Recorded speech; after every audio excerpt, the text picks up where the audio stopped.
नमस्कार। कैसे हैं आप सब? आशा है भगवान की कृपा से कुशल मंगल होंगे।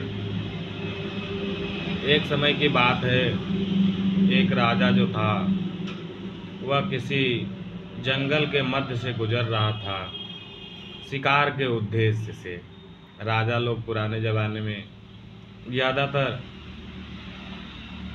जंगलों में शिकार के उद्देश्य से ही जाते थे। शिकार न मिलने की वजह से वह जो था जंगल के अंदर, घनघोर जंगल के अंदर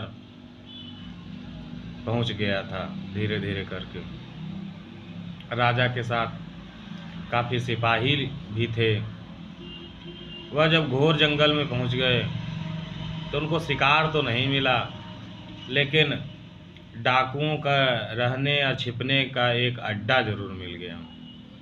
जैसे ही उस अड्डे की तरफ बढ़ रहे थे तभी वहाँ पर एक पेड़ लगा था। पेड़ पर जो था एक तोता बैठा हुआ था, और तो जैसे ही वह उस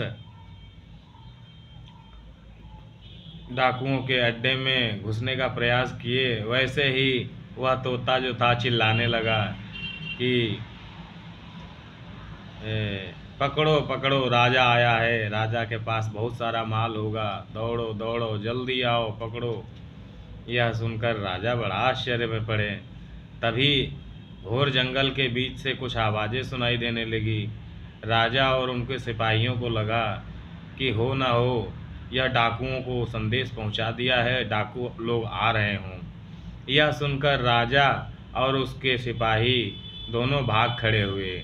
सिपाही राजा को लेकर काफ़ी दूर कोसों तक भागते रहे। काफ़ी दूर चलने के बाद जंगल के बाहर निकले। वहाँ पर एक पेड़ लगा था। सोचे कि इस छाँव में जो है सुस्ता लिया जाए। राजा को भी वहीं पे आराम करवाया गया। जैसे ही उस पेड़ के पास सुस्ताने लगे तभी फिर से तोता बोला। वहाँ उस पेड़ पर भी तोता बैठा था और बोला कि कि आइए राजन, हमारे महात्मा जी के कुटी में पधारिए, पानी पीजिए, विश्राम करिए। यह सुनकर राजा बड़े आश्चर्यचकित हुए।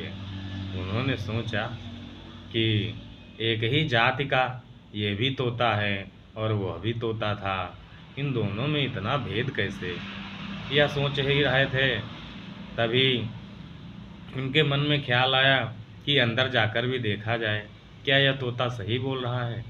वह जब कुटी के अंदर गए तो संत जी सच में विश्राम कर रहे थे।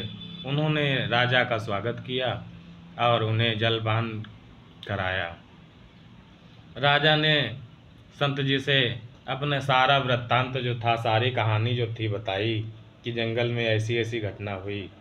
उसके बाद राजा ने संत जी से पूछा कि हमारे मन में एक जिज्ञासा है कि वह भी एक तोता था और यह भी एक तोता है, दोनों एक ही जात के हैं, लेकिन दोनों में जो है ज़मीन आसमान का फ़र्क लग रहा है। उसका व्यवहार और इस तोते का भाषा और व्यवहार दोनों ही अलग अलग हैं।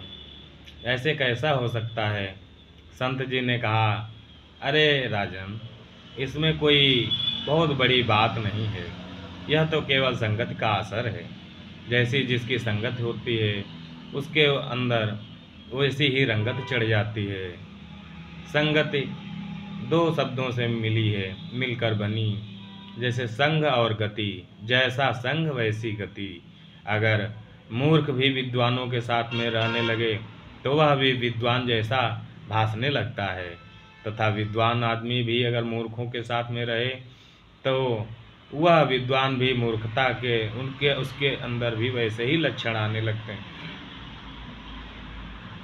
यह सुनकर राजा जो थे बहुत ही प्रभावित हुए और उन्हें पता चला कि संगत और वातावरण जो है वह किसी भी व्यक्ति को परिवर्तित कर सकता है, क्योंकि जिस समाज में हम जाएंगे वो समाज हमें वही शिक्षा देगा, वैसा ही माहौल होगा और हमारा सारा अनुभव ज्ञान हमारे समाज से ही हमें मिलता है। अगर छोटे से बच्चे को जंगल में छोड़ दिया जाए तो वह जंगली जानवरों जैसा हो जाता है, क्योंकि उसे जंगली जानवर ही अपना ज्ञान और शिकार करना सिखाएंगे। जंगली आदमी को साथ पड़ जाए तो जंगली आदमी के साथ बन जाता है। वही व्यक्ति अगर बच्चा किसी महात्मा के हाथ में आ जाए तो वह महात्मा हो जाता है। तो संगति बहुत बहुत मायने रखती है किसी भी व्यक्ति के ऊपर। लेकिन संगति भी हमारे जो है प्रारब्ध से निर्भर होती है। जैसा हमारा प्रारब्ध होगा वैसे ही हमारा समाज मिलता है, हमको परिवार मिलता है, हमारे दोस्त यार बनते हैं। और संगति बहुत प्रभावित करती है हमारे जीवन को। तो सदा ही अपनी सोच समझकर संगति चुनें, क्योंकि संगति जैसी संग वैसी हमारी गति हो जाएगी। धन्यवाद।